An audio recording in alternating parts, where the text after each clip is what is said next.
Bransfield. I wanted a Neo-Geo when I was little so bad, but I grew up in the north where we ate gravel for every meal and money was no more than an abstract concept, and anyone who said the words abstract concept would immediately be beaten and exiled. To compound matters, SNK's arcade at home cost about £300 million adjusted for inflation, so even people who did have money, like Southerners, wouldn't be able to afford it. Basically, it was a stupid idea for a home console and I never did understand it. That said, the Neo-Geo was and is brilliant and my desire for one never left. I ended up picking up a consoleized MVS last year and some equipment to play games on it. Even in space year 2018, far removed from the console's peak, it still cost a pretty penny. Ah well, back to the gravel diet for a while. It's nostalgic, I guess.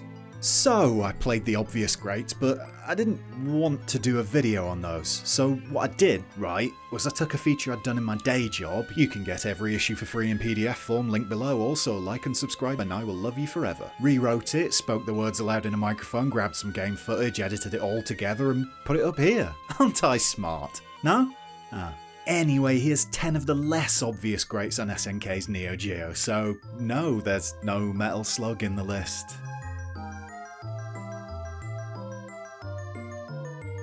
You've got to start here, haven't you? Top Hunter Rowdy and Kathy isn't just home to one of gaming's greatest titles, it's one of the Neo-Geo's best games. It's a two-plane platformer, as in you can jump to the front and the back of the screen to avoid attacks, solve puzzles and all that mad and funky stuff. It's a nifty gimmick to base the whole thing on, frankly. It looks great, it has more depth than you'd expect from a platformer, the bosses are ace, and it's fairly easy. I know the Get Good crowd would be crying themselves to sleep over a comment like that were they able to admit that they cry, but the fact is I got really annoyed with Neo-Geo games being so difficult, so Rowdy and Kathy made me feel nice, which sounds weird when you say it aloud.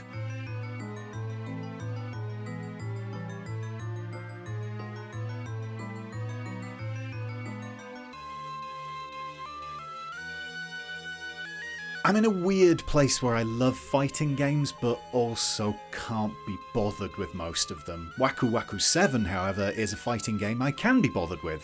At least for a bit. Some might say for the precise amount of time it took to record the footage for this video, but those some would be right, actually. Still, it's a fun game, a solid brawler, and has enough unique style about it to make it genuinely stand out. Considering I get King of Fighters, Fatal Fury, Art of Fighting and World Heroes mixed up, that's definitely a good thing.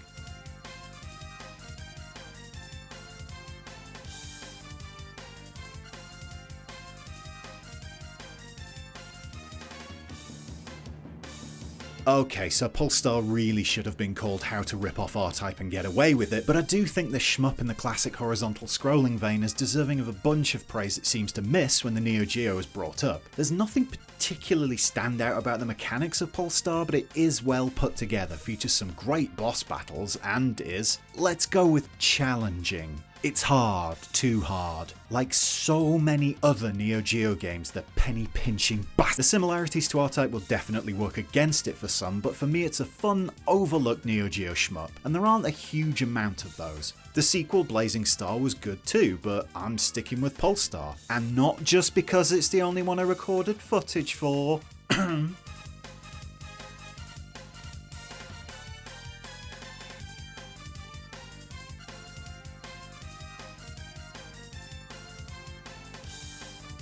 Naturally, I'll say there aren't a huge amount of underrated shmups on the Neo-Geo, then follow that up with an entry for another shmup. Maybe I'm not paying attention to what I'm saying, maybe I'm doing it as a very light troll on you, my darling audience, or maybe I just like the word shmup.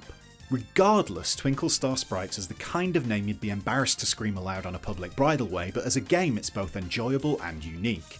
A split-screen competitive shmup, Twinkly Boost sees you blasting enemies from the sky and trying your damnedest to string together combos, said combos leading to attacks beyond the partition against the other player. It's an element you see plenty of in competitive puzzle games, but not so much in shmuppy shmups, and, dare I say it, it makes the Twinklevoss twins a lot more interesting than it otherwise would be.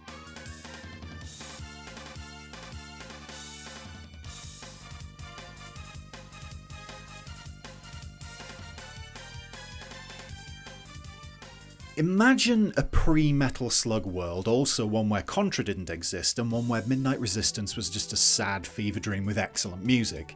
In that world, Cyberlip would be brilliant.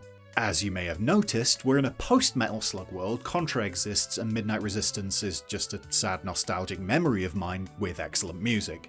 As such, Cyberlip is one of those it's understandable why it's overlooked. It's really good fun and well worth a go if you're either able to get it free or cheap, or if you're a billionaire and so can afford things on the Neo-Geo. Contra's still significantly better though, and oh god, Midnight Resistance's music.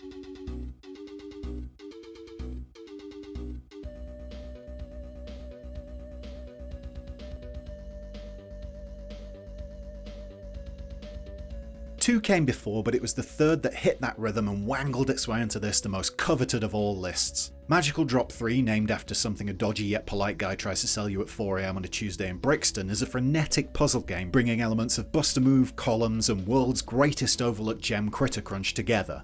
There's a part of me that wonders what this would look like on stage in a competitive form, but then it's not shooting or fighting, so that'll never happen because the baying masses demand their violence. Esport aspirations aside, Magical Drop 3's manic pace, too quick for me and my old man reflexes, and relatively simple approach to the puzzling has won me over many a time, and it deserves to be talked about more when we chat all things Neo and or Geo.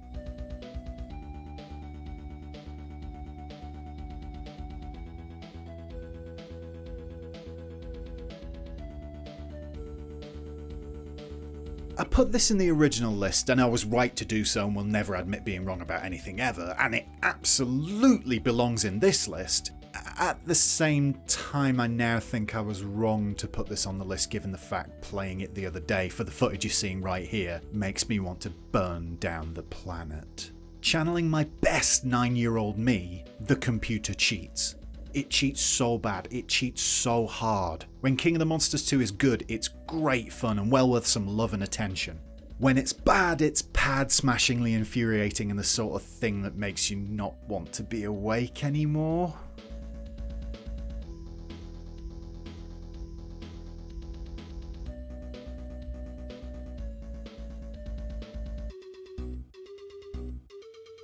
Arcade football games are rarely great to actually sit down and play for any period of time. They're simplified to the point where any football novice, or American if you will, can play them without much thought involved. Such is the case with NeoGeo Cup 98, I won't lie. But this Super Sidekicks spin-off is still a blast for the odd 15 minutes here and there, and manages to elicit more of a response from me when I score than something like FIFA 9000 does these days. This could be because I'm dead inside, or it might be because the simpler game does a better job of tweaking my more primal celebratory instincts. It's probably because I'm dead inside.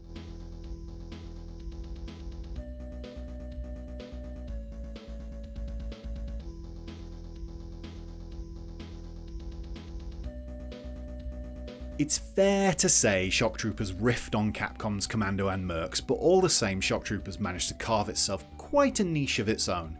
This is up there with the most looked at of the overlooked games on the list, I will admit, but it still manages to avoid being in the common discussion about the Neo Geo's best a lot of the time. Plus, excuses aside, this is my list and I'll cry if I want to, or put a game in it, or whatever I mean. Shock Troopers is basic, it's just run and gun, I won't try and pretend otherwise, and really its sequel is the better game, but the OG Shock still has enough going for it to make it worth a blast.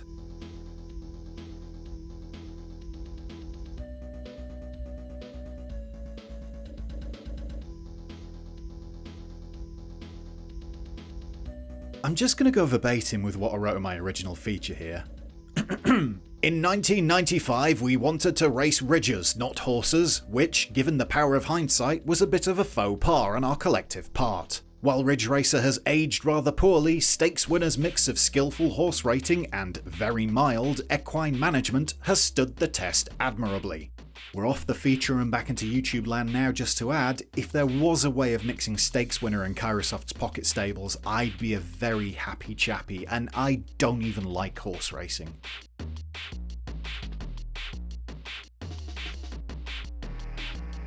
And there you go. Yep, no Metal Slug in there. Shocker, considering I did say there'd be no Metal Slug in there. What do you know? Thanks for watching. Like, subscribe, give me sweet internet kudos for being sexy and smart and funny and amazing, and take it easy, like, innit? Bye!